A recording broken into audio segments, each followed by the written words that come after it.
Welcome to the Kings Beat podcast. I am James Ham, your Kings insider for ESPN 1320 and the Kings Beat. Joining me, Mr. Brenden Nunes from the Kings Pulse podcast and the Kings Herald. What's going on, Brenden? Not too much. Glad to be home. I had the full Spirit Airlines flight experience last night, so I'm a little tired, but glad to be home and here in one piece. All right, and of course, we also have Fox 40 Sean Cunningham, who's in a really loud situation. Whoops. We'll just deal with it. What's going on, Sean? Sorry. Spirit Airlines, that's an experience party. It definitely was. Always rough. 3-hour delay. Yeah, 3-hour delay and way more turbulence than there probably should be for what, in my mind, is a pretty clear night. So... Spirit Airlines can make the most atheist of people find religion really quickly. Yeah, the guy praying next to me didn't make me feel more comfortable. They are not a current sponsor, but if they would like to become a sponsor of the Kings Beat podcast, go ahead and reach out to us, and we'll talk very nice things. I'll quickly change my mind. Yeah. We abandoned the idea of using Spirit a while ago, and then we had no other airline, no other choice but to choose it right before the pandemic hit, and then they wouldn't cash out the voucher, so we got stuck with, we lost $500 in Spirit Airline tickets because they just like let them run out eventually, and we weren't getting on a plane anytime soon. Okay, so Sean is still in Summer League. Brenden is back home. Where's Molly at? Right behind, right here, and she just got new toys today, so expect an appearance. All right, we'll expect an appearance. Brenden, can you explain your wardrobe selection over the past couple days? I was amused by it. Yeah, yesterday I showed up to the game in post-game in the Summer League hat that I'm wearing right now and a Summer League t-shirt because I only packed to stay from I was only planning on going from, Friday to Sunday, 2 nights, and I ended up extending my stay once I was there until Wednesday, so my wardrobe was a little slim, and to improvise, I just bought some Summer League merch. Get some of that. You should have got like I Heart Las Vegas and, like Elvis t-shirt. Yeah, the shorts that say I Heart Vegas across your ass, that would be awesome. Yeah, we see those everywhere. You have a couple pairs? No. No. Okay, so if you're watching right now on YouTube, give us a thumbs up. Subscribe. We are getting super close to 2,000 subscriptions, which is awesome. It's exciting. We're glad we're growing. I had some complaints in the last episode that I breathe too heavy. I'm just gonna tell you, man. That first of all, I still have COVID symptoms, even though I'm negative. Secondly, my wife, who works for one of the larger medical foundations here in Sacramento, has heard that this is one of the most contagious. It's going to bounce around everywhere. It lingers. You get a chest cold, you get a head cold, you get headaches, fevers, all that stuff. So just be super cautious over the next couple of weeks because this thing is going to rip through Sacramento. And I know that Placer County and Sacramento County are already in the red and blowing up. And Nevada County is approaching that as well, which is where I live. But just a heads up. And so if our audio is weird, number one, last episode, everybody was in new locations and trying to work with what they had. Number two, if I breathe too heavy, I added a pop filter. But I got to be honest, I'm still like congested and gummed up, and you got to deal with it. So outside of that, let's get to some basketball talk. What's going on, guys? Yeah, let's do it. There's a lot going on. Yeah. Okay, so we're coming off the Keegan Murray destroys Chet Holmgren. That's appropriate. Yeah, and I guess first of all, you guys didn't listen to the broadcast, so you didn't hear like the announcers butcher Chet Holmgren's name the entire game. So that was a topic of discussion. Are you talking about the announcers on the broadcast or the PA announcer? Because if you come to Summer League, bro, dude, the PA announcer is fantastic, especially if you are in Thomas and Mack, which is behind me. They got some. I mean, look, I'm not saying put him out to pasture because I don't want to be ageist or anything like that, but the guy eventually reaches a point where, I actually think he gives more of a damn this time around, because last year, no F's were given, bro. He did not care. He's like, Neemias Queta, who? I don't care. You are now whatever creation he comes up with in his mind. It was unbelievable. I think my favorite of the weekend was Benedict Mathurin, and it was like, that one should be a softball team. I think he called him Ben at one point, too. One game I was at, he called him Ben. Years ago, we had a soccer tournament in Woodland. We went down, and the official, when he walked up, you got to hand him all your player cards with all the kids. And I swear this guy had Coke bottle lenses. They were so thick. And the whole time I'm thinking, how in the world is this guy going to ref a game? Then he gets to reading the player cards, and he gets to one of my son's friends, and his name is Cade. I'm not going to say his last name on the air, but it starts with a T, and it's long. And he literally goes, Carl Thompson? That'll do. Which isn't even close, but we all laughed, and from then on, Cade has been known as Carl Thompson. So that is his new name. He is Carl Thompson. Can I explain beverage of choice here for a minute? Yeah, let's hear it. I feel like I'm going to have to for my bosses. I'm off the rest of the day, and I had to find a location, so I'm actually sitting at a bar at Thomas and Mack with the arena behind me. So in order to do so, they didn't have any non-alcoholic. So I went Blue Moon. Haven't had it in like probably ages, but it's pretty fantastic. So I might get a little tipsy on this podcast. There we go. I got Blue Moon on tap here at the house, Sean. Anytime you want to drop by. It's driving back that's tough. That's an expensive Uber. That's right. I got Blue Moon. I got Newcastle on tap. Yeah. So life is good. Oh, there he goes. Yeah. James has 2 boats, by the way. Which Sean has never been on and may never get a chance to go on. Okay, so let's get to this Keegan Murray, Chet Holmgren matchup, because I know, Brennan, Chet is your favorite guy of all time. He got taken to the woodshed by Keegan Murray. Like, that was filthy. That was ugly. What exactly happened? You're on mute. Damn it. He couldn't believe that you said it was his favorite guy of all time. Yeah. When he's been down here chasing Keon Ellis around. Right. Keon's right there. I don't know what we're talking about. Robert Woodard was in the building. There's a couple, you know. Well, I think that the Chet and Keegan matchup is a perfect Thursday overreactions. There we go. Chet can't deal with physicality, and Keegan Murray obviously is just the higher upside player that has everything going for him, and Chet isn't going to make it in the league, guys. It's just not going to happen. Keegan is clearly a physical player. Physical. Yes, yeah. And I was really impressed with Keegan for sure. It's hard not to be. I mean, the multiple 20-point games that he's putting up, and it's expected for him to kind of put up some okay numbers throughout this, in my mind, within the flow of the offense. But it's been the ones where he's kind of put the ball on the deck and created a little bit more for himself that I think has really blown me away and has me rethinking what his ceiling could be. And I'm trying not to overreact too much to Summer League basketball, but it's all that's going on right now, so I kind of can't help it a little bit. Yeah, there's people. I'm glad that you brought that up, because there are people who do overreact to Summer League basketball.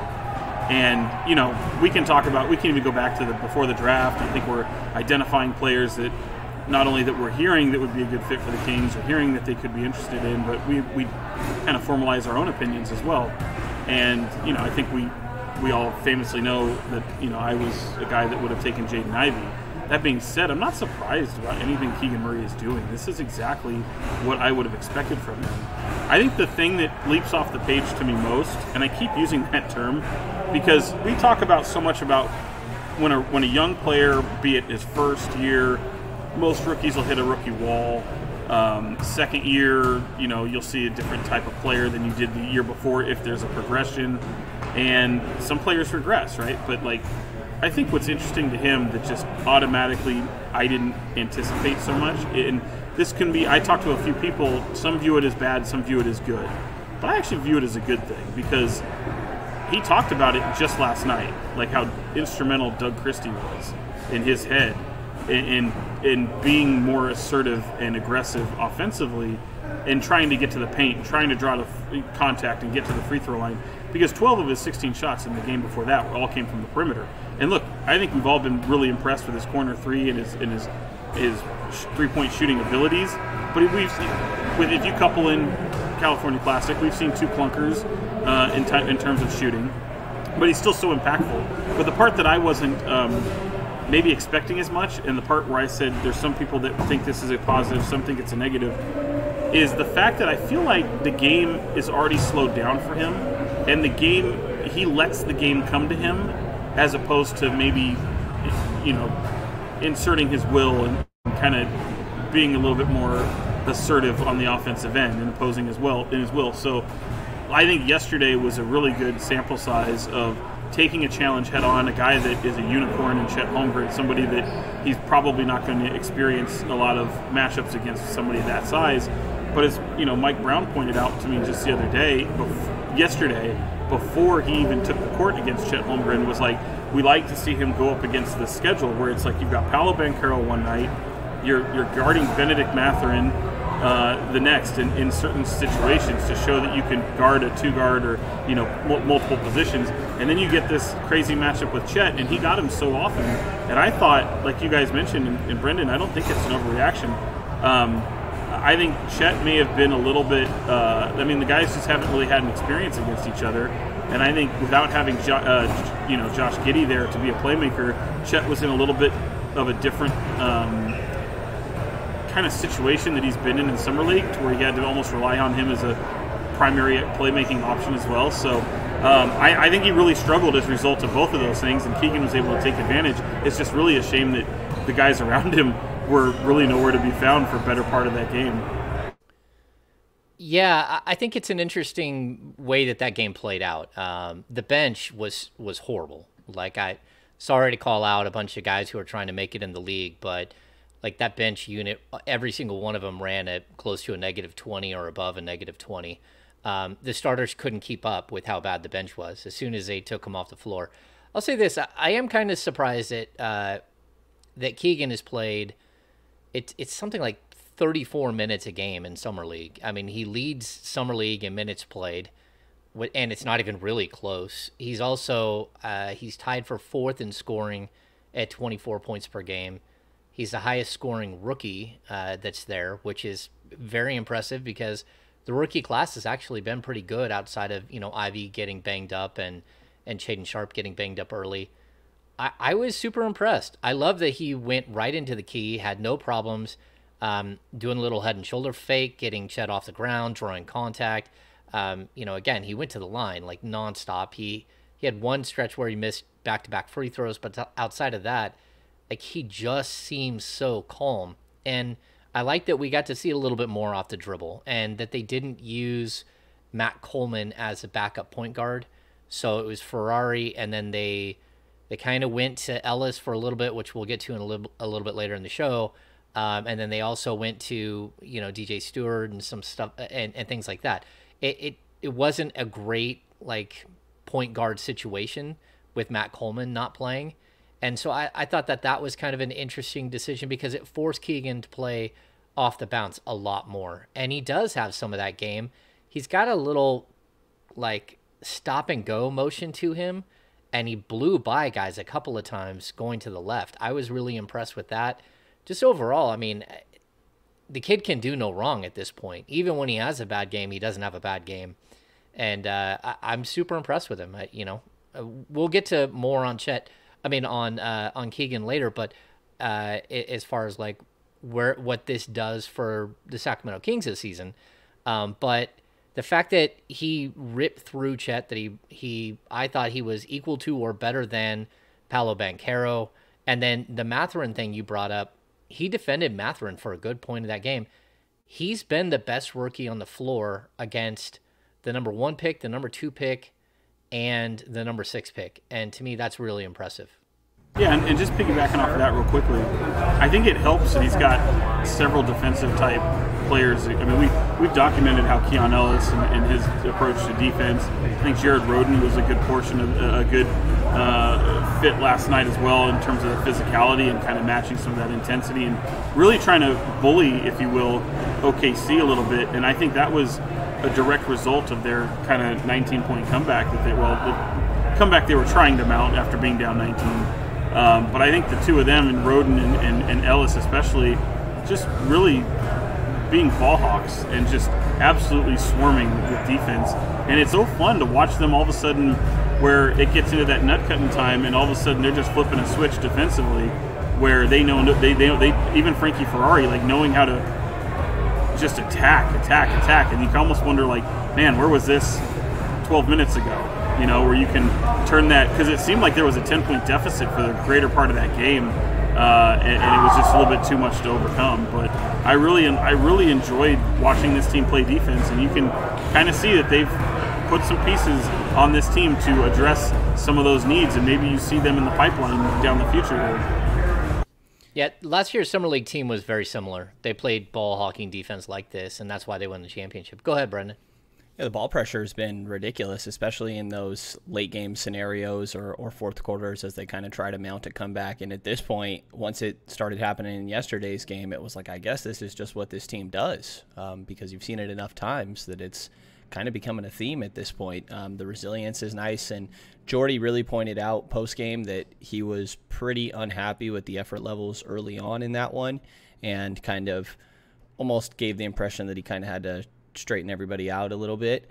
And I think we saw the effort levels pick up. And when it comes to Keegan's efforts, I think the fact that it happened in the first quarter, I want to say he had 13 of the 26 points for Sacramento at the half. He had half of the team's total points. And in the previous games, that Orlando game, he scored 10 of his points in, I believe it was the fourth quarter. And then the Indiana game, he scored 10 of his points in the third quarter. And he kind of talked about how the beginning, he just kind of lets the game come to him and kind of feel it out before he eventually kind of gets into a rhythm. And, you know, if it's not his moment or he's not the one with the hot hand, then he's happy to keep feeding the guy that is. So I thought it was really encouraging to see him come out early in that one and start hot quickly.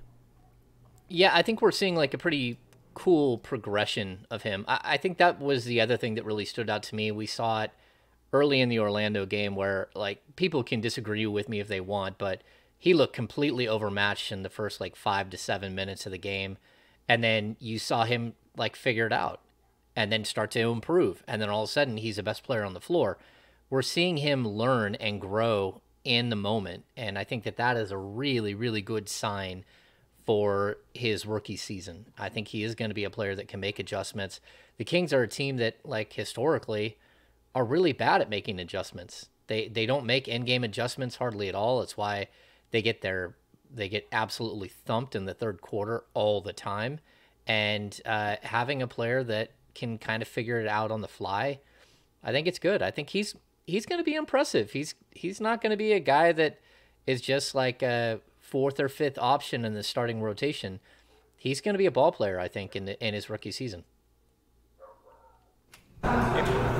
Yeah, I absolutely think so, especially when, like, there's been a lot of games that he's had a handful of turnovers, a good bit of them, and more often than not, they're not all too concerning to me because it's him playing a role that he's not going to have at the next level. Like when they're asking him to create to the extent that they are, or like there's still going to be those moments, but more often than not, like it's even easier to see how this works when he has a De'Aaron Fox, Domantas Sabonis, and all these other playmakers alongside him as well. And he can kind of just be a cog in that machine rather than like the main engine that he is right now. Yeah, he's playing with a bunch of guys right now that are likely not NBA players as opposed to dudes that are bona fide NBA players, and I think that's going to be big. I actually like his playmaking ability, and I like the fact that they're putting him in position to do so, and certainly those turnovers are going to be up, just as a result of not knowing these guys and only being with them for about 2 weeks or so.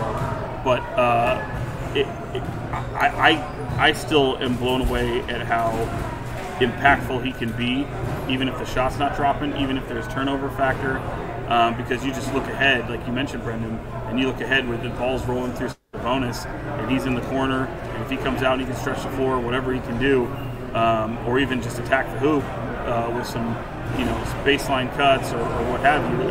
There's a lot to like in his game, and I think also one of the things I really like, and Fran McCaffrey was, he sounds like a broken record, and everyone he talks to is being that kind of point forward where he's got that guard handle kind of skill set and just a bigger body, and if he can bring the ball up court and match some of that speed that you hope to see from De'Aaron Fox, even though I think Mike Brown is going to try to slow it down at times, I think that's going to be a good thing. Especially, it'll help De'Aaron learn how to play off ball a little bit, especially as the ball rolls through Sabonis and even Keegan for that matter, and he doesn't have to have the ball in his hands the whole time. It's going to force him to be a little bit different, but that's okay. I think right now it's the feeling out period, and hopefully training camp goes a long way for both Fox and really trying to find that fit on the floor with these guys.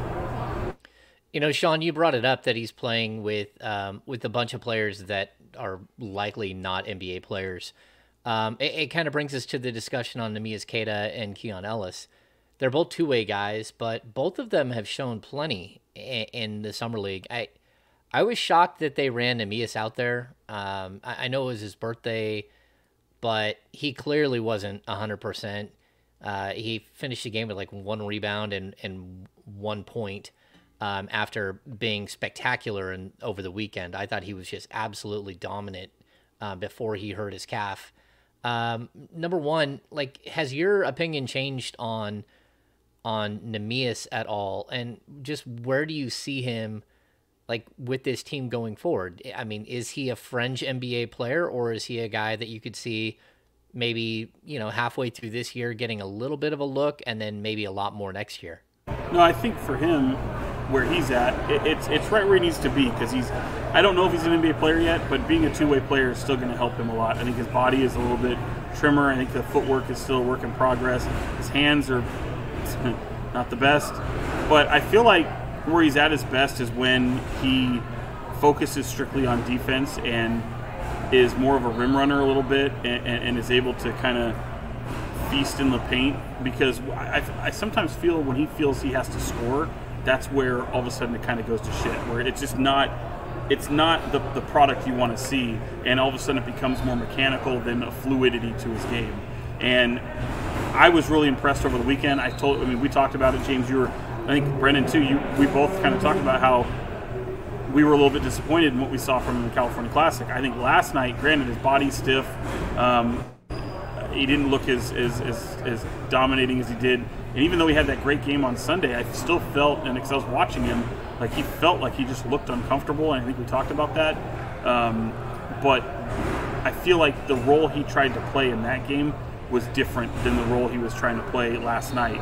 And even you'll watch in moments last night where against OKC, where he's trying to go and score, where he's like, I've got it, I need to score right here. All of a sudden it looks more mechanical, more robotic. Whereas, you know, what we saw in the weekend games clearly was a different type of player, and I think he was more concentrated on defense, rim running, rebounding, and I think that he was able to really kind of reap the benefit of that. So I think it's a little bit in between. I don't know if he's an NBA player. He shows a lot of flashes at times, but it's really inconsistent. And I think, you know, being a two-way player, you can see why they love him so much. I feel like he does have a really good feel for the game mentally and has a pretty decent basketball IQ. So I think that's going to help him a lot. He understands spacing. He understands where to be on the floor. He understands where his teammates need to be. But I think sometimes, especially in an environment like the G League or a game like this, where you have so much expectations on you specifically because you are a two-way player, that you're almost expected to have a great game compared to your peers, which are guys that are maybe lesser known or just trying to make it. So I think if he just kind of lets go of all that and finds that fluidity and really concentrates on the defensive end, I think it's gonna have more success than him trying to be this like number one scoring option in these moments where he's playing with a lot of guys that may not be NBA players. I'm feeling pretty much the same. I think that there is a chance that Neemi is an NBA player. I don't know that that's necessarily the case this season. I think, like Sean said, that there are flashes. I would specifically like to see more from him as a rim protector. I think just being there in the right spot a little bit earlier, staying vertical, I think is something that Jordy had mentioned, and not bringing his hands down when he's going up and drawing fouls that way and sending people to the line. Like, I think that and just finishing in the pick and roll, setting good screens, maybe making a little bit of passes from the elbow or in the short roll. Like, I think that's more of the role that we would see from him at the NBA level, and those are the little things that I think still need to improve. I think when it comes to his opportunity this season, to me, it's the only way that I see him getting a chance, barring some injury, is to one of the bigs in the rotation. Is that, like, you know, they're running with Alex Len, say Rashawn Holmes gets moved, and they're running with Alex Len as the backup, and it's just like, I don't know that this is going great. Screw it, let's try Nemi. So I think it's more of, if other people are underperforming, then maybe there's an opportunity where Nemi can step in, because I don't think that his play right now is somebody I look at that it's like, man, this guy has to absolutely get run with Sacramento this season. And really, outside of Emmanuel Terry in that Orlando game, who, you know, let's face it, he's not a center, but like, nobody wants a piece of him, man. They don't want to mix it up with him. Banchero shied away from him. Chet really shied away from him. He didn't want anything to do with him. He picked up Murray on both ends, and they were pretty much glued to each other. And even on screens, when they would have to switch, Chet didn't want anything to do with Nemi. I mean, that dude's a load. So, again, his presence is just impactful. It's just him being on the floor, people try to avoid him. So I do like watching that and how teams strategize around him. And again, if they, you know, settle on perimeter shots, well, if you're a good three-point shooting team, you're going to feast, because it's not like he's out there guarding the perimeter. But I do enjoy watching how teams try to strategize around him, because he's someone you have to take notice of. Yeah, I'll say this. Early in the season, I would like the Kings to leave him at the G League level. Last year, for some reason, they bounced him back and forth. He only played 12 games in the G League, and I know the G League schedule was like impacted greatly by COVID, but I really feel like let him stay down there for a good 2 months. Let him average 18 to 20 points and 10 to 12 rebounds and 2.5 blocks. Let him build his confidence. Let him show what he can do. And then he becomes an asset. Like, now you've got something you can work with. And I think the Kings are going to be super active. And like, just because they're keeping Rashawn Holmes right now doesn't mean they're keeping Rashawn Holmes in a week. And just because Alex Len is on the roster right now doesn't mean Alex Len will be on the roster in 2 weeks. So I think that there is going to be an opportunity, because, again, injuries happen. COVID could still happen. We don't know how the league is going to deal with COVID this coming season. But at the end of the day, I really do feel like leaving him in a position to succeed, putting him in a position where he has an opportunity to be a dominant player, and let him build his confidence and let him build who and what he can be. And then maybe that will translate to the next level. And I'm not sure if they're going to do that. I really, last year, I was confused with what they were doing. Every time I walked in for a shoot around and he was there, I was like, what are we doing here? And then there were times where, of course, they had injury issues and it made sense. But overall, there was a lot of times where I just felt like he should really be getting a bunch of run at the G League level and learning and working on his game with players that are of similar like skill level right now, as opposed to what he was doing at the NBA level. I think what they were also, you know, and I mean, I agree with you, James. I would have much rather seen him, like you said, take that extended stay in G League. And I know that he did later in the year, but it just didn't equate to much. Yeah, I don't know if I think he was dealing with a little bit of an injury as well. But I'm with you. I know that the thought process was keep him around the squad, learning what the rigors of NBA life is, practice player, have him in there. And I think, you know, they were dealing with some injuries in the front court a little bit. But yeah, I'm with you. I think it kind of backfired a little bit. I like to have seen more games from him. It was just a very strange kind of year for a two-way player. And even when he was there, I felt him almost having a confidence to him that waned a little bit. I remember going down to that game where, you know, you had a back-to-back. I think they had 2 or 3 games where you had the Clippers G League Agua Caliente, and you had Serge Ibaka playing, and you had Harry Giles playing in the one game, and Nemi kind of held his own. I mean, Ibaka was using every trick in the tool bag, and you can see that he doesn't bite on a lot of those things anymore. But I think he also thinks he's a lot further along than he probably is. I don't fault him for that. I think every NBA player is going to have that ultimate confidence in themselves and thinking that they're the best player on the floor. but I truly feel he feels he belongs, and I think a lot of that has to do with the steps he took from training camp, being around these guys so often and spending so much time in Sacramento with the Kings as opposed to the G League, and being a practice player and being a player that they could be around so much, because I feel like that's really the step they felt that he needed to take along the way, was more of the maturity aspect and learning what the NBA rigors were coming from college. Now, I'm with you, James. He should be at least 3 or 4 straight weeks to start the season in the G League right when it tips off. Yeah, I want to see him battle against Sabonis in training camp because he's a big body that can really give Sabonis some work. And so I do want to see that, and I want to see him grow from that experience of having an all-star level player that you're going up against night in and night out, or every single day, at practice. And I think that can only lead to his growth, and we could see a ton of growth from him. I mean, people forget that the Kings, most of these guys are going to roll into town in the first week of September.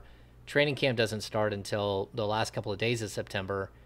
They're going to play so much 5-on-5, 4-on-4, pickup game stuff. They're going to be going at each other. They're going to be having a good time. They're going to be teaching each other. There's going to be some coaching staff overseeing, but they're not allowed to really have a full-fledged this is what we're doing. That stuff still happens, but at the same time, I want to see him go up against a stud in Sabonis and see how he handles it and see how much that helps him grow. Because if you get to the G League level and you're used to going up against really one of the better centers in the NBA, that's probably going to be good for you. You're probably going to go down there and go, okay, these are little kids and I'm going to beat up on them.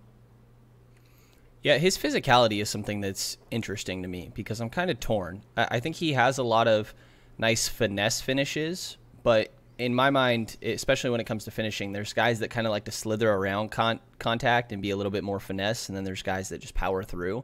And it feels like with him being 7 foot and 245 that he should be somebody that powers through, but he's more of a finesse guy. And I've been impressed with the finishing, but every once in a while, and I think just because he's the biggest guy out there almost every single night, I would like to see him be a little bit more physical, but unsure a little bit. I'm kind of torn because I think that there's a balance there. I have liked his finishing. He has some nice reverse finishes with an offhand even here and there. So it's been interesting. But where are you guys at when it comes to him balancing that physicality versus finesse?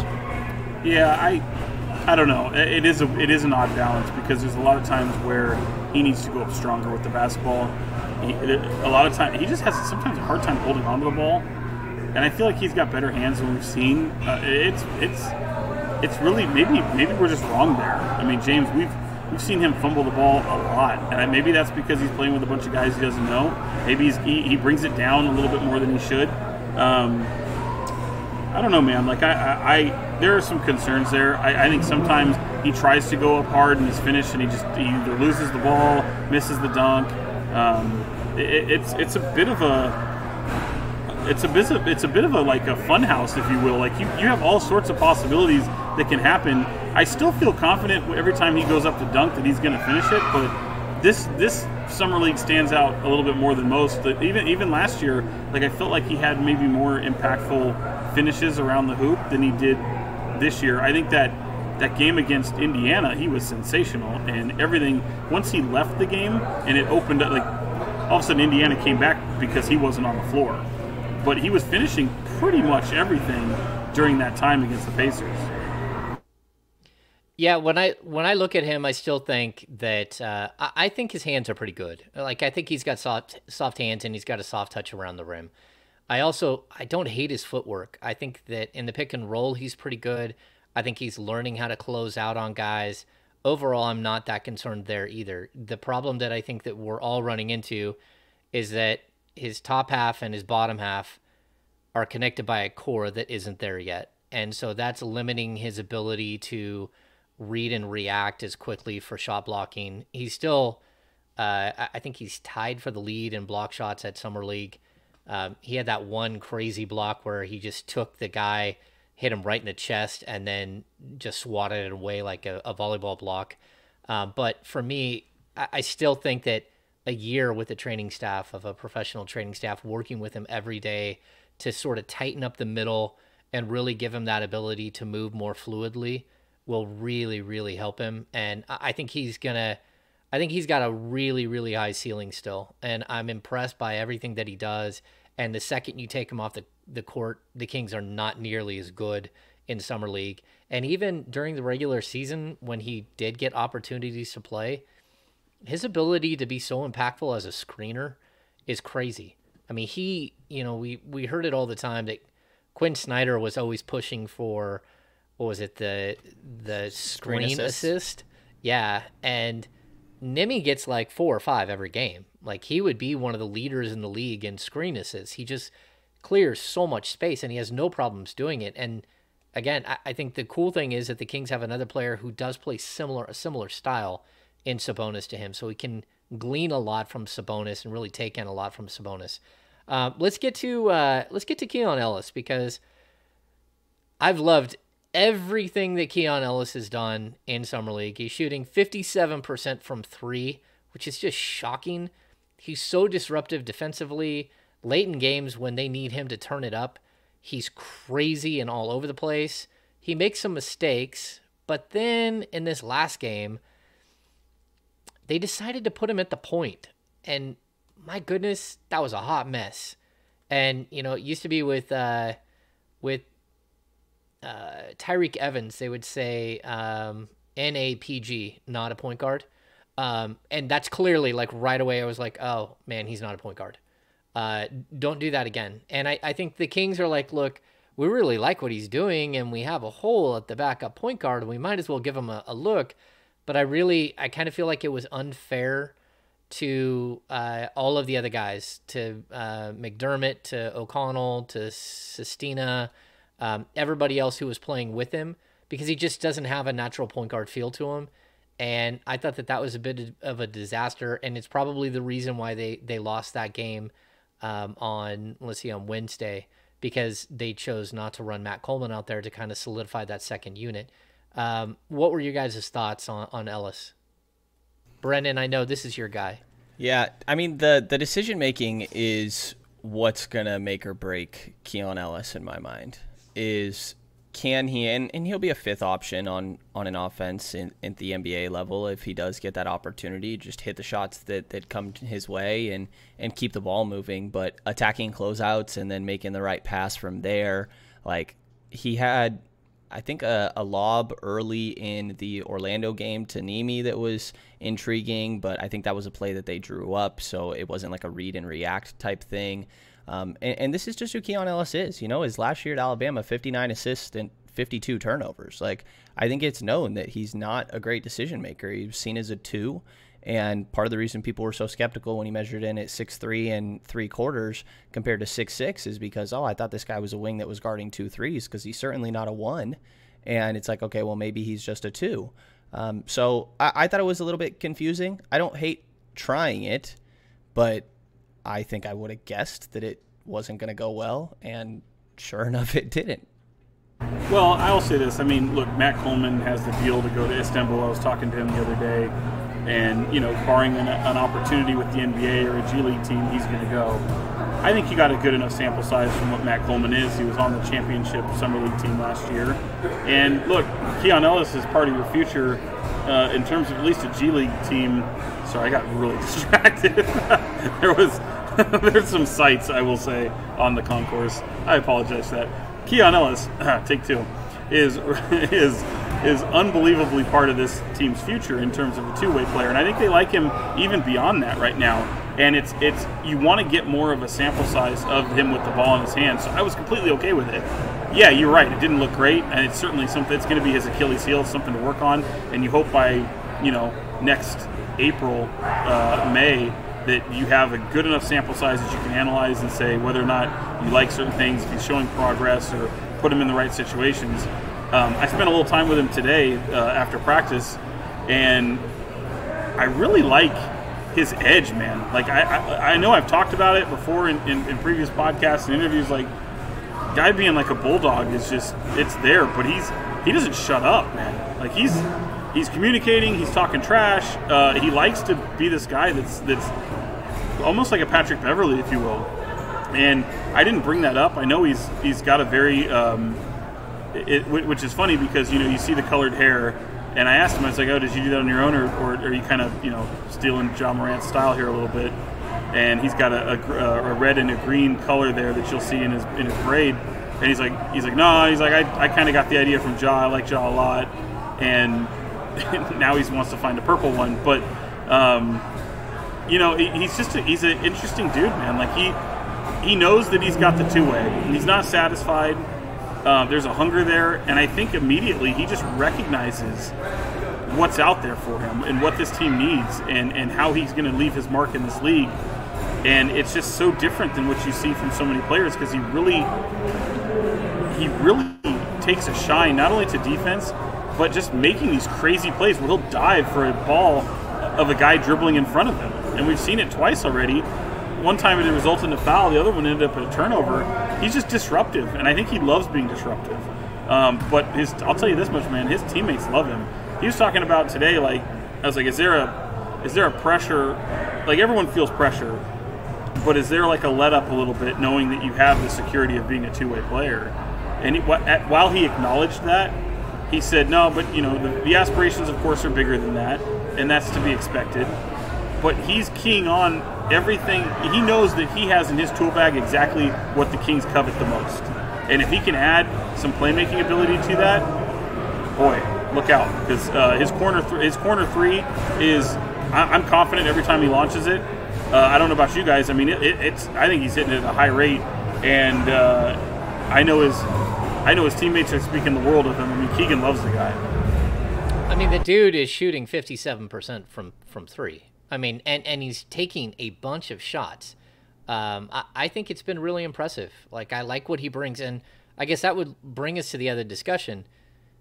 Is he good enough as a rookie to actually make it to the main roster, even if it's just the 50 games as a two-way, but to actually compete for minutes, especially at this point where the Kings have a glaring hole at the backup three until they either do something or they don't do something.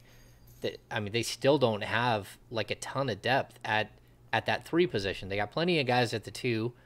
They got plenty of guys who are kind of 2-3s as far as Herter and even Terrence Davis that can go over there and steal some minutes.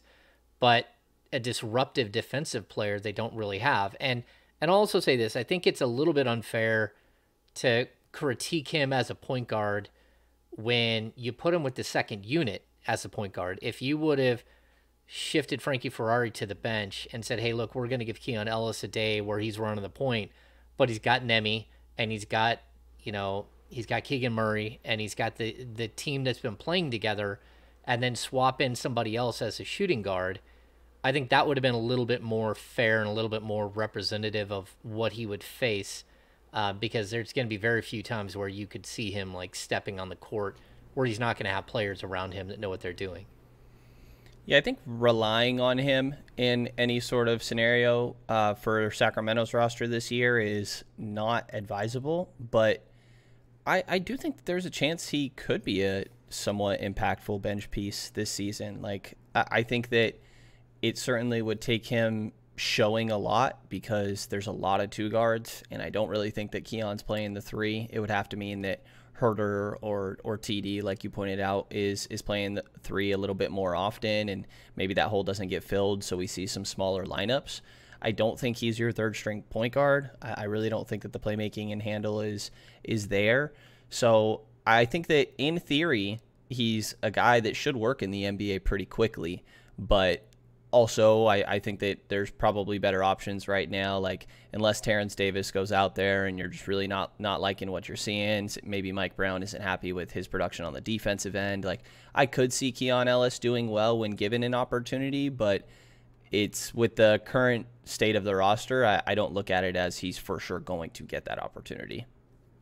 Yeah, I'd agree with that. I think a player like him, though, and just how tenacious he is on defense. Tenacious D, shout out Jack Robb and Kyle Gass. I don't know, man. It's going to be hard to keep him off the floor if that's the case. I agree with you, though, Brenden. I don't think this year might be that year. But I think you're going to see him in spurts. I think you're definitely going to see him in preseason games. And he might give him a strong enough sample size to where all of a sudden they may not have a choice. You know, James mentioned a minute ago, it's not like they have tremendous defense on this team right now, even with the additions they made. They don't have bad defense. I mean, they've got guys that will give a damn on that end of the floor and will show some effort, but I think this guy is more than just effort on defense. I think this guy is a bulldog. And I can already envision something like, maybe it's not next year, but having Davion Mitchell and him on the court at the same time could be pretty disruptive and pretty fun to see. That would be interesting. Okay, let's get to the big news of Thursday is that the Indiana Pacers extended a massive $133 million qualifying offer to Deandre Ayton.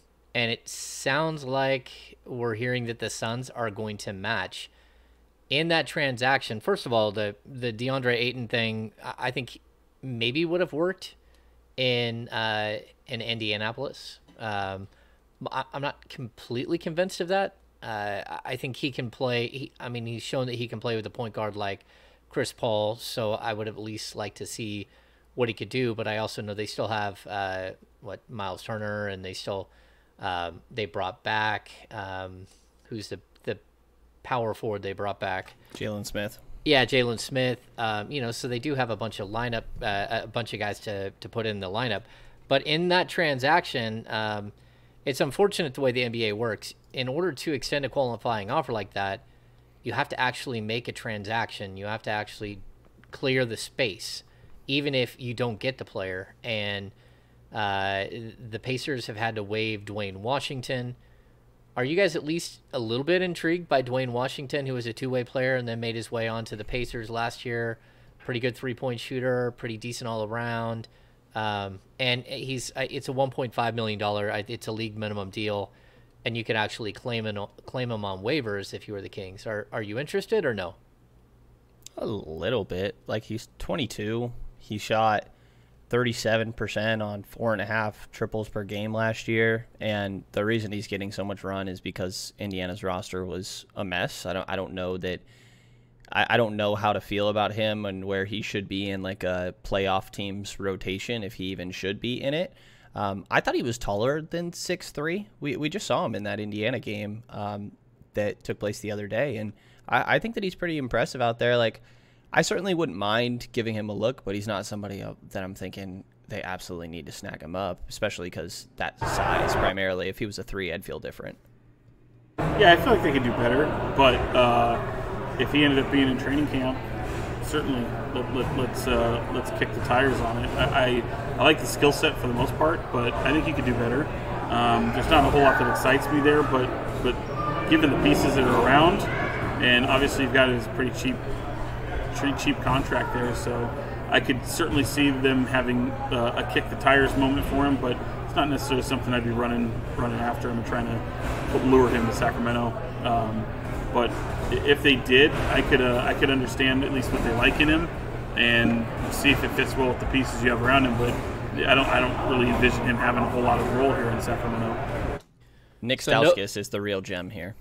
Oh, buddy. Oh, buddy. That could be fun, bud. That could be really fun. No. How about no? No. How about no? So you guys would not put in a waiver claim on Dwayne Washington? Probably not. I'd probably not, just based on where the Kings are with their roster at this point. I think there's kind of like this log jam right now. You know, we talked about this at the trade deadline last year. I know I referenced it on the last podcast, where I think people are kind of waiting. And I think the belief now is getting more and more of like, well, KD's probably going to go back to Brooklyn, Kyrie as well, and maybe they run it back and see what they can do with Ben Simmons. And if that's the case, then certainly possibilities, I think, start to happen again, and talks kind of pick up, and you start to see more moves. But I think we're in a little bit of a holding pattern until then, until we get a little bit more clarity on what happens with KD. I think with Washington, I would really consider putting in a claim. It's just the two-guard rotation is so deep right now. That's really where I'm hung up, because I think he's somebody that Sacramento should kind of look towards, with being that type of shooter and still young, and I think he's a decent defender as well. Like, he's somebody that the idea of him really intrigues me. It's just the lineup rotation, especially if you're talking about Keon potentially getting a chance. Like, I don't know. It's hard to find an exact role for him. So I would like it, but I understand why it's maybe doesn't make much sense for this current roster. Yeah, the only way I would put in a claim on him, because if you do put a claim, the Kings have like a $1.7 million trade exception, so they could actually just like swallow him up using the trade exception. But the reason why you put a claim is that you would, there's a pecking order and all that stuff. I could see the Kings using him as a third point guard and then for stretches just sending him down to the G League. I mean, you can still allocute a player to the G League, and there's no reason not to send a player like that. Let him run the team there, especially, I don't know, is Matt Coleman not going to be back? Is that what you're hearing, Sean? Yeah, I wouldn't. I mean, short of him getting a G League contract or some NBA training camp invite, I don't know. I think the money might be too good for Istanbul. I think he's fully comfortable in heading over that way. And I think for him, it's just an outlier of the Sacramento Kings have better options available. I mean, and Matt Coleman comes in and is kind of a bucket. Like he's just kind of looking to score as opposed to really initiate some offense and get some playmaking at maybe a third guard position. So I'm getting the feeling that they probably don't have him as much in the future, and it'll probably be in Istanbul. I think what Matt Coleman's hoping to bank on is that maybe he opened the eyes of a team that could use exactly what he offers. And I just don't know, as Brenden mentioned a minute ago with Robinson, right? Washington, I get him confused. With Dwayne Washington, I think it's a numbers game in that position. I think they have some areas of need that they'd rather address as opposed to trying to bring in somebody like him. Yeah, I mean, the Kings still have they do need a third point guard. They still have needs, but they also still have 3 roster spots available at this point. Have you guys heard anything new on Sasha? Because everything I've heard is that they're still having conversations, but I would be pretty stunned if he came over this year, and that's kind of where we were on Tuesday. But is there anything new there? I don't think there's anything new there. I just get the impression that they're probably not going to have him in Sacramento. I think, at least with the roster, I think it's possible he might spend some time with the ownership group and the front office eventually. Talks just continue, and I think the year he came off of, it's going to be a tough thing to lure him, and I think they're okay with that. I think really, as they look at their roster going forward, they want to keep a little bit of openness there, and knowing the fact that he might fit better next year is something that they're okay with for sure. So I don't think there's any discouragement in not bringing him to Vegas. I think they feel like they'll have their hands on him soon enough to where that they can spend some time, maybe a day or two, have a dinner, maybe see him work out, or maybe they go to him. I mean, maybe after Vegas, they take a trip out to Europe and spend some time with him. I think that's probably the more likely scenario. But I know that the Kings, every time they want to get people on the ground, boots on the ground, to see that arena, to see the amenities, to see what the training facility is like, because it is a big selling point with a lot of people, and it's something that they should be very, very proud of. And it does have an effect on landing people in Sacramento to show off that arena, to show off the amenities that they have, and to show off that world-class facility. So it's not just like lip service when they talk about it. It's really something that they truly take a lot of pride into, and when players get here, they rave about it. And even still, like all these guys on the summer league team, even guys that won't be a part of this team, absolutely rave about just the environment that the Kings surround themselves in from a day in, day out work environment standpoint. Yeah, I think the Kings have until, I want to say the deadline is either July 20th or July 24th for his opt-out. And he doesn't have like an unlimited opt-out. If they're going to buy him out, they'd have to buy him out relatively soon. And that's with him saying, yeah, I'll come over. They're not going to buy him out of his contract and then just have him sign a new contract. And I would also think that there's a possibility here that he's using the Kings a little bit as leverage to get a bigger, better deal in Greece, and may end up sticking there long term. Will that have an NBA opt-out next summer, the summer after? Maybe, maybe not. But if you're going to pay a guy a bunch more money, even though he just won an MVP, you're also going to want assurances that he's going to stick around. There's always next year, right? Like Lyles and Mezzi are both expiring, and they could just have an actual role that's more obvious for him going into next season. And if they decide to move on it at that point, that's just remaining an option. Yeah. Okay. We got one last topic. The craziness that's going on in Utah. Is that just like opening like a little crack of a door for the Kings to go, maybe we got a little bit better shot to make the playoffs? Because the chaos there with Donovan Mitchell potentially going to the Knicks, potentially going somewhere else. I think it opens a door for the Kings to jump in as a third team in a bigger deal. But I also think that you're looking at a team in the Utah Jazz that are taking a tremendous step back. And there's no guarantee that you build it up the same way again, that you're able to get good right away like they were able to do in the past, or that Danny Ainge was able to do at the Celtics. So just where are you guys at with the Donovan Mitchell thing, and what does that mean for the Sacramento Kings? I hope it happens because it opens some doors, especially with the way the play-in and the postseason tournament looks. I mean, San Antonio probably won't be there next year as well, so those are two that fall out. You got to kind of identify the ones that kind of jump in. Obviously, New Orleans is somebody that is a team that I bet a lot of people have high hopes for. But yeah, this should open the door for at least a play-in tournament, and hopefully with the improvements that the Kings have made, they can reach the postseason and kind of achieve that goal of being the first of many. I think that bodes well for Sacramento.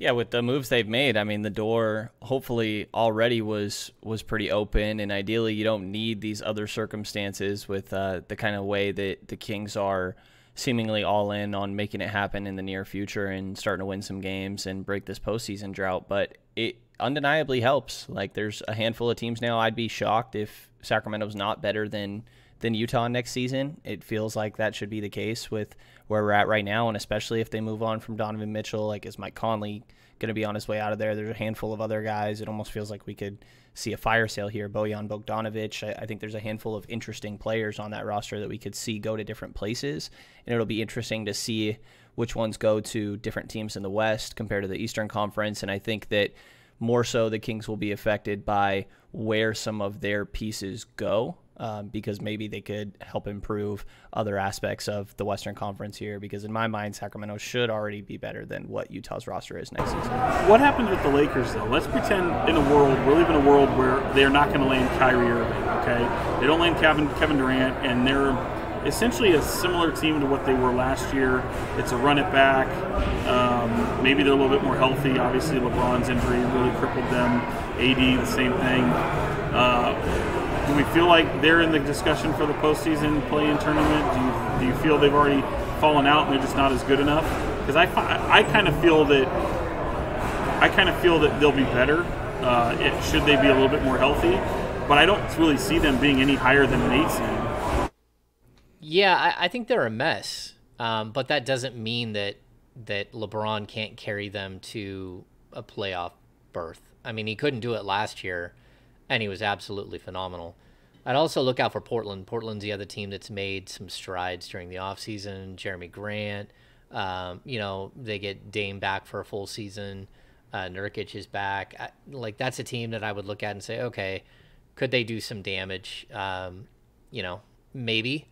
But I think it's pretty wide open. Even I don't love the Minnesota move. I don't love Gobert and Karl Anthony Towns playing next to each other. I think that's going to be an interesting situation. And I'm not going to guarantee that they'll make it, especially when it cost them Pat Bev, and who was a major driving force and a personality on that team. Seems like the last time they got to the playoffs, they got there with a personality like Jimmy Butler. And then this time they're getting there, they had a personality like Pat Bev, who was, Goonies Never Say Die personality. And the Goonies is a motion picture from the 80s. Brenden. Have you seen it? I have seen this one. What do you remember about it? What's the name of the dance that goes on? The Truffle Shuffle? Yeah, there you go. The Truffle Shuffle, yep. Yeah, it's been a while since I've seen it, but I saw it a handful of times growing up. John Matuzak as Sloth. Mm-hmm. Is that who that was? I didn't know that. It's John Matuzak. Is that really? Oh, okay. Yeah. Actually, it wasn't too long. He died not that long after. Maybe a year afterwards. Yeah. Anyway, yeah. Yeah. Good I stuff. think for me, when it comes to the Lakers, I just can't comfortably put the Kings, like, say that they are going to be better than a team that has two players that, when they're healthy, are MVP candidates. Like, LeBron James and Anthony Davis are really freaking good. And I think I it's thought easy you meant to Russell forget Westbrook. that. Yeah, of course. I was talking about Lonnie Walker. Yeah, I mean, I like that pickup for them. I really do. I like the Lonnie Walker pickup. they got some okay pieces, you know. I think that Thomas Bryant, if he's moving around okay after his injury, is intriguing. D. Jones from the Kings is an NBA player as well. So Still not enough shooting for my liking. Well, that they For lost sure. their best shooter in Malik Monk. yeah, and I think that the Kings are going to be about in the same tier as them. It's just hard for me to put this Kings roster over, comfortably feel like they are for sure going to be better than a team that has LeBron James and Anthony Davis. Brendan's learning. You got to see it first. First. Yeah. They should be worse. Oh, there you go. They should be. Brendan, what did you learn in Vegas? What did you learn in your Not much. in your trip to Vegas? Bring more clothes maybe next time? Bring more clothes. Don't stay so far away. And Sean Cunningham is never going to hang out with me. no, that's not right. I invited you. Sick burn. Some sick people burn. like to get to bed early. I'm not going to point fingers, but it's not me. Sean lives the dream in Las Vegas. Okay, let's get to the business of basketball. Dun, dun, dun. Bum, bum, bum. Oh, Dan's going to come up with a quick one real quick. No, Keegan Murray's been amazing, right? He's been spectacular. He's been the talk of Summer League. Anyone who leaves him off their Summer League rankings or anything like that are just ridiculously, like, silly. And, you know, their whatever blog posts they put up needs to be burned. But does his performance in Summer League, his ability to adapt, his ability to shoot, his ability to just be calm and be that present, does it change your focus on what this 2022-23 Kings team can be, and maybe what moves they should make right now? It doesn't change anything for me when it comes to this season. I think, if anything, I'm starting to reconsider what the long-term ceiling of Keegan Murray is, but I think it would still take time for him to reach a point where I think that he's creating a little bit for his shot off the dribble. Like, he's used Chris Middleton as the comparison a lot, which I didn't really like at first, but there's been a couple moments where I'm like, I kind of see what you're talking about, and then maybe there's more of that in his future. But I think when it comes to next year, it's not changing all too much for me. I think that, like, we knew he was a phenomenal shooter. I wasn't expecting for him to be shooting off movement as quick as he has, and with a hand in his face, having no issues, and like sometimes his feet aren't even lined up in the right way and he's still knocking them down. So I think he's a better shooter than I expected this next year, but more than anything, I think what's changed maybe is my long-term projection of Keegan rather than what's happening next year.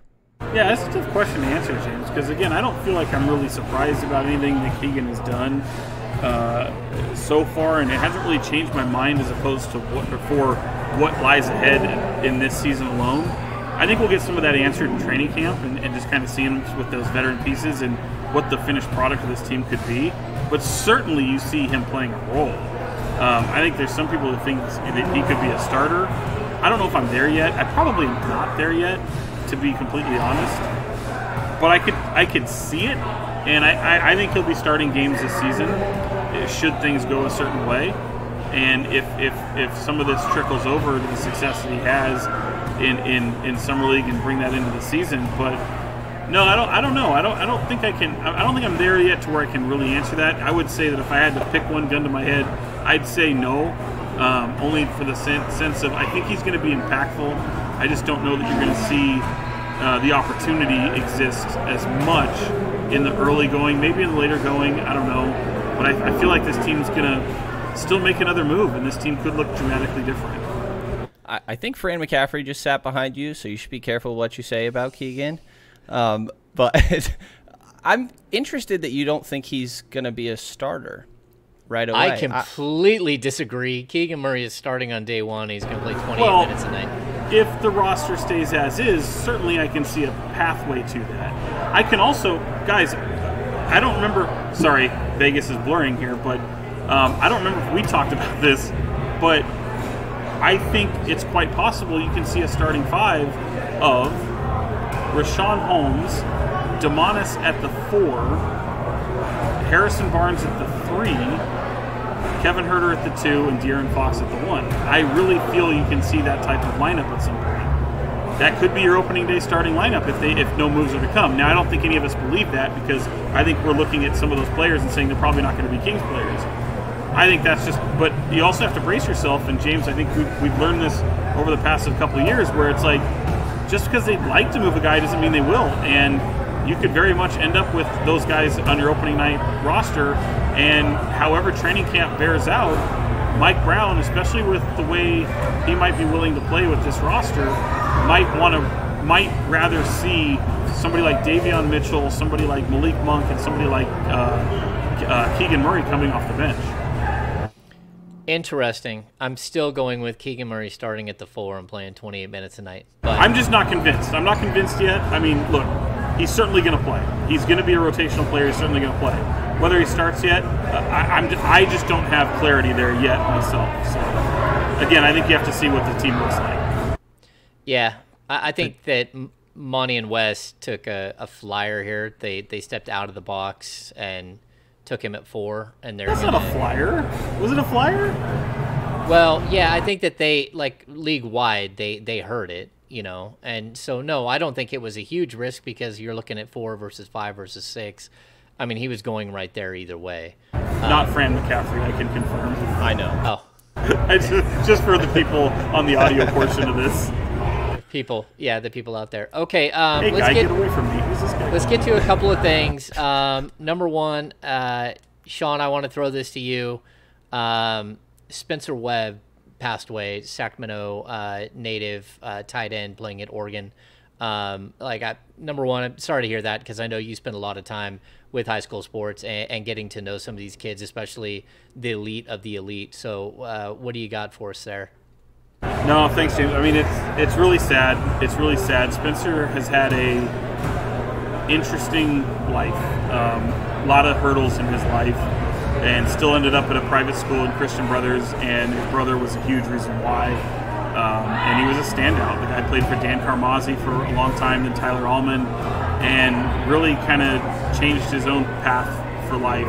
Got to Oregon and experienced some humbling moments, and but through it all, man, he might have been troubled at certain points. He had a diving accident, hit his head on a rock. It's just really, really tragic, but just a really fun kid, man. Being from Sacramento, it's funny, James. I mean, you can attest to this for the amount of people you've come across, of athletes that come from this area.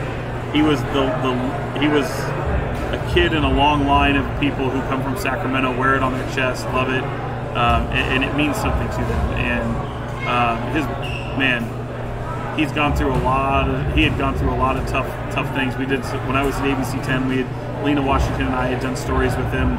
Went to Oregon, had this full ride scholarship. Was really thrilled for him. People were thrilled for him, and he was expected to do big things, man. And being at Oregon completely changed his life. So just incredibly sad. And yeah, I appreciate you asking that. He was a great kid, man. He really was. Yeah.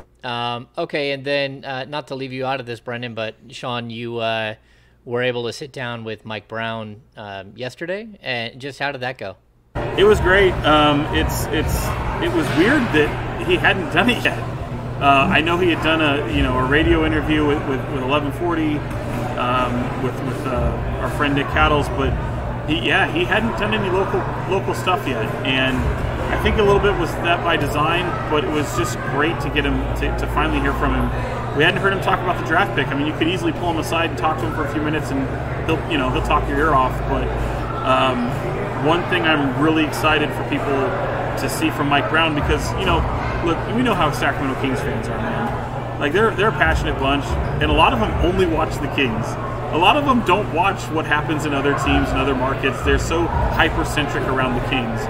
And I'm excited for people to see how animated he gets, the stories he tells. I mean, we were looking back. I was asking about Keegan Murray, and I'll have the interview as we're taping this on Thursday. Knock on wood, it should be up tonight. But one of the things I really loved about talking to Mike was talking about with Keegan and just his temperament, because you guys have heard me talk about it. Like, he reminds me, in just dealing with him, he reminds me, distractions again, sorry. He reminds me of Tim Duncan in just, not his game, but just the way he was. And Mike Brown spent a lot of time with Tim Duncan in San Antonio. And he drew this like comparison. He says, I took my first head coaching gig when I was 35 years old with the Cleveland Cavaliers. And I remember a game where Damon Jones hit an important game-winning three for us in the corner, and we all celebrated like it was a walk-off. And I went out there and I dogpiled with the team. And he's like, part of me thought I shouldn't do that. He's like, oh, screw it. I'm happy for my guys. Like, this is a big moment. And he gets back in the locker room. He's got a message from Greg Popovich, who was his mentor. And he says, don't ever do that again. and he says, this kid, Keegan Murray, would never do that. He's already got the pro's temperament of not doing that. But he wanted to stop short and say, look, the minute I try to compare him to Tim Duncan, he knows how people react to it. And he'll say, Mike Brown calls Keegan Murray Tim Duncan, and obviously that's not the case. And it wasn't not what I'm trying to say. It's just the mannerisms, the reservedness, the calmness that he has to him. And I know Mark Spears brought it up in the Hoop Collective podcast with Brian Windhorst, but I like to take credit for that, because we were literally, Brenden saw it, we were talking about the people that he reminded him of just from a temperament standpoint, his overall psyche. And anyway, I think it's a great conversation with Mike. It dives into his history a little bit, him coaching superstars and taking over a situation here. Obviously, his involvement, the vision he has for De'Aaron Fox and Domantas Sabonis and playing styles and even the additions that they made. So I don't think that there's a lot that comes out of left field that you're going to go, oh my God, I didn't know that. But just hearing him talk about his perception of Sacramento, the situation that he stepped into, and albeit at a time where he's learned from past experiences. He hasn't been a head coach in a while, and he's coming off an NBA championship. I think it shows a lot more personality than the press conference did, which is impossible to even think about, because that was personality plus, and I think he won the press conference. But I'm excited for people to see this interview. I think they'll like it, and I think if you're a Kings fan and you haven't really heard a lot of Mike Brown in the past, and you might have these preconceived notions about what he is in failures, if you want to call them that, with superstars and egomaniacs like LeBron James and Kobe Bryant, I think you're going to come away from this knowing that not only is he maybe the right coach at the right time for the Kings, but the attention to detail that he has, and the OCD that I've accused him of having based off conversations that I've had with other people, he wears it as a badge of honor. So he's a quirky dude. He loves stories. He's going to be somebody who I think is easy to root for, and we might be seeing him dogpile the Sacramento Kings if they make the postseason. He's all for it. Yeah, I'm excited to get some more time with him. Again, I wish I would have been able to get out there and spend some time over the last week. Definitely miss a little bit of Summer League. I've had a good time not being at Summer League, but I've watched every game and kind of like been there alongside you guys, just not in person, You're doing just fine, buddy. You're doing just fine. Yeah. I'm healing up at home. Okay, so Brenden, do you have any final thoughts? I'm still a little disgusted by this too big lineup that Sean is flirting with, but that's about it. Yeah. Come on, you can't see that ever happening. You just really can't see it. I could see it here and there. I can't see it as a starting lineup. Like, you go out and get a bunch of shooters, and it's like we're gonna play two bigs alongside each other. I don't know. Two non-shooting bigs. Yeah, two non-shooting I bigs. think you're too focused. Like, sure, there'd be defensive improvement, but in my mind, like, I kind of think that they should make sure that they're really good on one side of the floor, and I worry that if you focus too much on like making the defense better and adjusting lineups for that purpose, that you're really sacrificing a lot on offense where you actually have a chance to be a really damn good team. I could see them doing that, and it's a 4-minute stretch, but it's designed because I think we've seen Sabonis go out of games a little bit early. Rashawn Holmes definitely did at a certain point last year. But I feel like you can see a starting point there, and then it's a rotation to where the goal is to keep Sabonis or Holmes on the floor at any given time. And whether or not that happens or not remains to be seen. But all I'm saying is I can envision a world that we live in where that happens. Interesting. Well, they'd be better defensively. I'll give them that. Let's see. Outside of that, I don't think I have any final thoughts. Did Brenden Did you get to see The Godfather?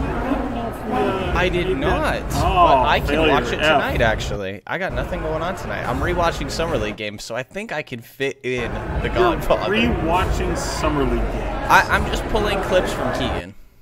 So yes, I am rewatching Summer League games. Brenden, are you single? Yeah, can you tell? I do. I cannot wait to hear your review for Godfather, and then Heat'll be next on the docket for you. But Godfather 1, then 2. Don't worry about 3. Right, James. Don't worry about 3. You can watch 3, but I'd say watch Godfather 1, and Godfather Part 2, and then also watch The Offer. I think it ties them. It gives you so much more backdrop and appreciation. And then, of course, we lost James Caan this week, so that was horrible. Who is, of course, Sonny Corleone from Godfather 1. You'll enjoy him in Godfather 1. Brenden knows James Caan as the father of Buddy the Elf in Elf. Yeah. Hey, I do know that one. There we go. See? There we go. Yeah. I think I've seen Heat, by the way. Nah, you would know. Trust me, you would know. I just rewatched it. So good, right? Yeah, it's really good. I mean, the cast is incredible. Yeah, I mean that. The diner scene, bro. The diner scene. Al Pacino is screaming at everyone the entire movie. Oh, he's got it dialed up. He's dialed up a notch in this one. Yeah. That's an interesting one, and there are some smaller characters in that too. Even let me think. Is it De Niro stepdaughter? No, it's Pacino's stepdaughter. It's Natalie Portman. It's Natalie Portman. Yeah. So the great Natalie Portman. All right, I think that's a wrap. Sean, thanks for joining us from Las Vegas. For those of you out there watching, and we apologize for the audio. It's the best we can do while Sean is there. There are no quiet places in Las Vegas unless you're in the desert. And I don't think Sean would survive for an hour and 16 minutes in the desert. And those rooms that had quiet, they would tell me to shut the hell up and get the hell out. Yeah. So it's definitely a place that is noisy and crazy. Thanks for both of you guys for being correspondents from Vegas while I was not able to go this year. So I think I'll probably revisit my thoughts on Vegas for next year. Maybe I will go back to Vegas next year. All right, so I think that's going to do it for this edition of the Kings Beat podcast. For Fox 40's Sean Cunningham and, of course, Brenden Nunes from the Kings Pulse podcast and the Kings Herald, I am James Ham, your Kings Insider for ESPN 1320 and the Kings Beat. We'll see you next week.